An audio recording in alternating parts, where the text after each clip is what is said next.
Now that you've learnt the basics in Photoshop, like how to set it up, how to save, choosing suitable images, backgrounds, text, selection tools and transforming, you're now ready to think about how you can make your digital graphic look a bit more creative using tools such as Opacity.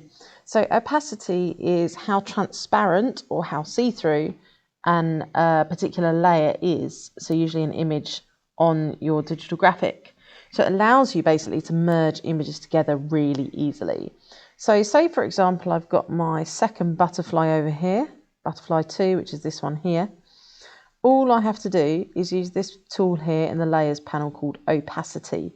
I click on the drop down arrow, and if you watch the butterfly on the screen as I slide my mouse, you can see here it's going slightly transparent. The more I slide it this way, the more see-through it goes basically. That's quite a useful effect if you're trying to merge things together, or if you want different images on top of each other, for example. It depends on the effect you're trying to get. So don't just put it in there for the sake of it. Think about why you want to use it and if it's going to get you the effect that you need. It might make something look further away, for example, as one idea. So that's a simple opacity.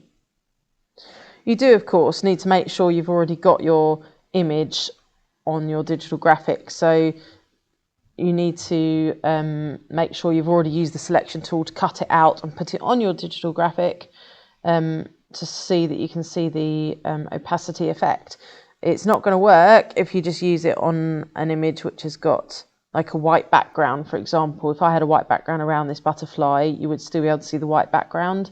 It wouldn't merge properly. So make sure you've used the selection tools to cut your image out, put it on your digital graphic, and then use the opacity tool, just like I've shown you.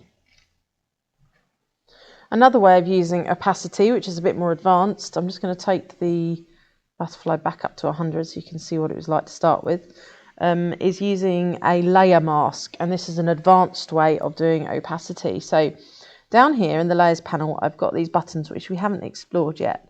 So if I click on this button here, okay, that allows me to add a layer mask. It's basically adding a layer within the layer. So it's like a mask on top of it.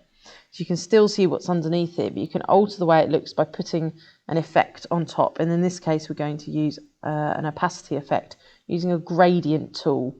So once you've put in add layer mask there, you'll notice you get this extra layer within the layer here. And that's the one I'm on because it's got these boxes around it here. If I click back on that, I'm not on it anymore. So I've got to make sure when I click on it that those white marks around the edge of the square there.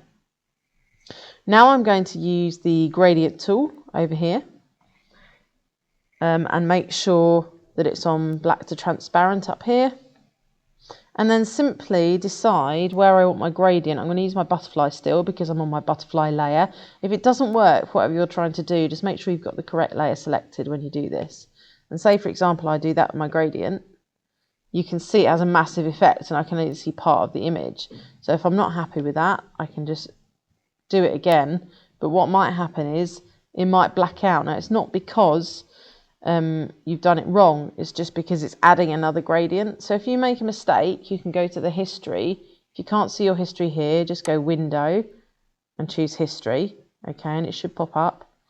And then if I go down to the last thing I did, let's go back to when I added my layer mask. There we go.